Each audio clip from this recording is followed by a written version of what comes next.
Hello everyone, my name is Neha Rawat and I am your teacher in Buradi Public School, A Venture with Unique.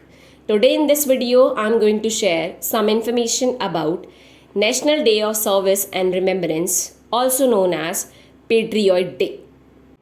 The bravery of American citizens and uniformed personnel in the face of one of the world's most terrible terrorist attacks is remembered on National Day of Service and Remembrance on September 11.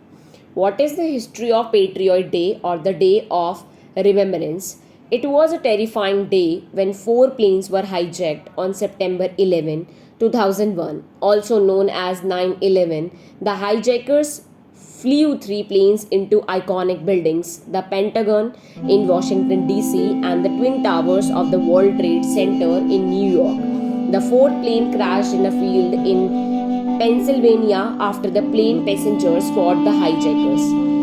Nobody is certain where it was supposed to crash, but some people believe it was headed for the White House, the US Capitol, the Camp David presidential retreat in Maryland, or one of several nuclear power plants along the eastern seaboard.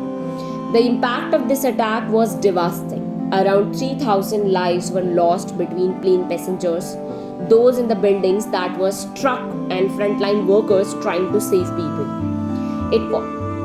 It was the biggest act of terrorism ever in the United States.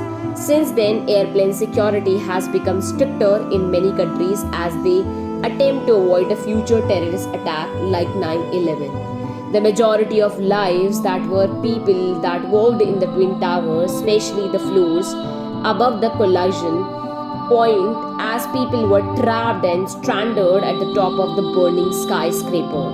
411 men and women working in emergency services lost their lives trying to fight fires and rescue people from the buildings. It was a heartbreaking attack, which is why Patriot Day was proclaimed by President George W. Bush and is recognized every year on September 11. On Patriot Day, US flags are lowered halfway and there is a countrywide moment of silence at 8:46 am Eastern Daylight Time, which is when the first plane crashed into one of the Twin Towers. Although the attackers were in the US, Patriot Day is recognized worldwide as the news devastated and impacted all over. On September 11, Patriot Day gives all of us time to reflect on the devastating terror attacks that took nearly 3,000 lives. We commemorate those who we lost and give thanks to the brave first responders who put their lives on the line. Take a moment today to consider that we stand for as a nation and how we can work together. Thanks for watching. Do like, share and subscribe our channel.